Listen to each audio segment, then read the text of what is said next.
Hi, my loves, and welcome yet to another episode from this channel.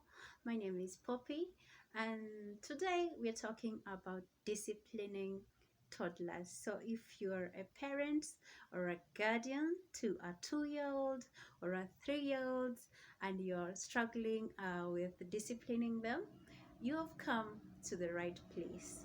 Okay, let's get started. My first tip on disciplining toddlers without having to yell and scream and spank them is timeouts. Now, this is a very popular method of disciplining toddlers, and this is how to do timeout right, because a lot of people do it wrong. So first is the time. What is the right time? How much time should your child be on timeout? Now this trick I learned from a show called Super Nanny. I don't know if you have watched it. If you haven't, please go and watch it, because you learn a lot about parenting children of all ages from that show. So the right amount of time is a minute for every year of your child's age. So if you have a 3-year-old, they should be in timeout for 3 minutes. If they are two, timeout for them should be 2 minutes. If they are 4 minutes, and so on. If you have a 10-year-old, they should be in timeout for 10 years. Yeah, for 10, not for 10 years. Sorry, for 10 minutes. So a timeout for your child if they do something wrong, if they are hitting like for example, if they are hitting their sibling, if they are throwing tantrums, if they are yelling and running around and causing a mess, and you don't want them to do that, you give them a warning and tell them, please stay calm, sit calmly, and stop hitting so and so, or you are going to go to timeout. If the behavior continues, put them in timeout, okay, for a minute for every year of their age. My second tip when it comes to disciplining toddlers is to teach them how to take responsibility for their actions. Now, this is how I get my toddler to take responsibility for his actions. If he throws something on the floor, I have him pick it up and put it gently in its rightful place. If he throws, let's say, like a cup on the floor, and it's supposed to be on the table, I tell him pick up that cup and put it on the table. Yeah, that teaches him that next time if you're going to do that, it means work for you, and you'll have to do that. And it teaches him that nobody is going to clean up after him, and he will have to do it himself. Yeah, so even sometimes he got in this habit of spitting out food just to piss whoever is feeding him off. Like if he's mad at you and you're feeding him, he will spit out his food on the floor. I would tell him to go and pick the dustpan from the kitchen and put the food particles into the dustpan and put it back in the dustbin. Yeah, I don't expect that a toddler will do a very good job cleaning up. So you still have to come and clean up after them sometimes. But it's the point that counts, yeah? It's the responsibility, teaching them that you've got to do this. Nobody else is going to clean after you, to clean up your mess. When you mess up intentionally, you still have to take responsibility. There are consequences for misbehavior.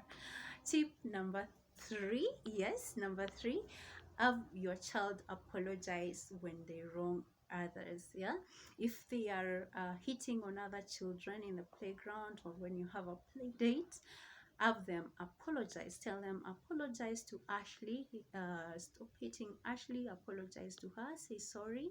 If they hit a grown-up, tell them to apologize to that person. And in general cases of indiscipline, when you punish them, it should always end with an apology to you. Tell them, say sorry to mom for doing dash and dash and dash, and have them know why they are apologizing. Yeah, tell them you're apologizing to mom because you did this and that and that. And sometimes you ask them, why are you apologizing? They will tell you what they did wrong, and then give you an apology. Okay, my third, okay, I think we are on tip number 4. Yeah, tip number 4 is don't shout at your child. Yeah, be calm, be calm always. Teach yourself how to be calm. Don't respond in anger. You can breathe in and breathe out. Yeah, breathe in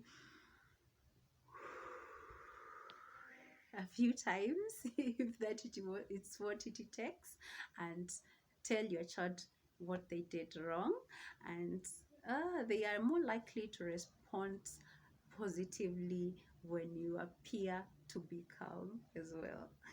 Don't show them an angry face. Your voice should be calm, your body should be calm, and your face should remain calm even when you're pissed off. And be very firm with your voice. Use your school teacher voice. This is not the time to be laughing or yelling or screaming at your child. Nobody responds to that kind of tone. They are likely to get defensive if you approach them with screaming and shouting. Okay, tip number 6 is not to label your child bad. Your child is not bad, it's what they are doing that is bad behavior. So let them understand that you don't think that they are bad. It's the behavior that you don't like.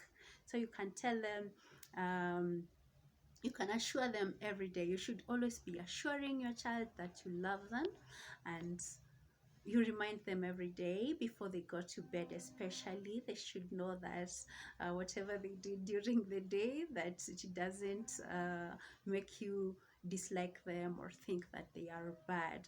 They should always go to bed feeling loved and cared for. You should read them a story at the end of the day, bedtime, if you're available. They shouldn't go to bed mad at you or thinking that they are bad children, because kids tend to blame themselves for things that go wrong, even things that have nothing to do with them. Let your child know that it's the behavior that's bad by affirming them all the time. And don't tell them when they mess up. Don't tell them, you're a bad boy, you're a bad girl, stop doing that, bad boy or bad girl. Don't call your child any names when you are don't call them names when you are disciplining them. Okay, tip number, I think we are on tip number, okay, number 7. I think I've not lost my notes. Let me find them. Okay, let me find my notes. Explain to your child when they do something wrong. Yeah, explain, or not when they do something wrong. Explain, just expect to give them expectations. Explain why things are the way they are, why you don't want to give them something that is bad for them, things like that. Like I can explain to my child that sweets are not good for you when he's crying for a sweet, or just later or randomly I can explain to him that sweets are not bad for you. Instead of a sweet, you can have an apple, and apples are good for you. So in that way, your child will later start repeating your words and even telling other kids or even yourself that, Mom, sweets are bad, apples are good. Because at the end of the day, toddlers want to know that, yeah, they want to please you. And in this way, when they remember what you have taught them, they feel so proud of themselves. So don't assume that because it's just a toddler, they don't have the capacity to understand. Of course, they won't understand everything, but just that you're making the effort. You're slowly teaching them and explaining to them why things are the way they are, why you punish them sometimes, and they'll understand with time. Okay, my other tip is to keep your promises as a parent. When you promise that there is a reward for good behavior, make sure that the reward is real. If you promise if you promise that there will be consequences for misbehavior, yes, deliver on that as well. Let your child know that they can trust your word. Okay. And the other tip is to be gentle with your child. They are still growing, they don't know everything. You have to extend some grace to them. Remember that they are children, and don't punish everything. Minor cases of misbehavior, you can overlook those. Yeah, don't punish everything. Your child should have a very loving environment. You are not a prison, you are not a prison master. So remember to be very gentle with your child. Don't punish them for every little thing, or they'll start feeling scared to expand their wings, because they think that everything they do is wrong. Yeah, don't punish everything. As a parent, exercise your intuition. You will know when something deserves punishment. And sometimes toddlers act out because they don't really know how to express themselves. They might be frustrated or hungry or sleepy or just tired, and that's why they're acting out. So as a parent, you know when your child is going through something, and you can extend to them some grace. And during these cases where your child is acting out because of other things happening in their life, you can just give them some time in. This is where you, instead of giving them time out, you can tell them, come here and sit in mom's lap. You can play with them, give them positive attention, and you can even talk if they are able to understand. You can talk them through their emotions and attend to their needs. Like if they are hungry, make sure you give them food.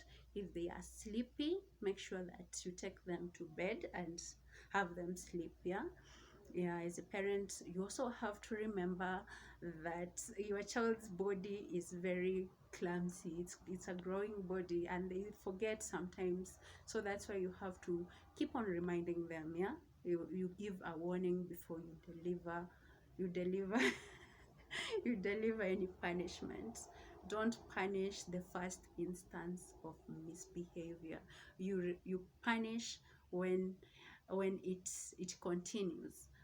In cases of where you are like timeout, but in cases where they are taking responsibility for something that you can do in the first instance. Yeah, I hope you understand what I'm saying. So parents, those are my tips for parenting a toddler, disciplining them without having to yell and scream and spank them. Don't spank your kids, okay? So tell me which tips have worked for you. Tell me how you discipline your toddler and how that's going for you. If it's working for you, it might work for me and for another parent as well. So thank you and take care. Please, please, please, please subscribe, share, comment, like, and support this channel. Okay, I love you. Bye.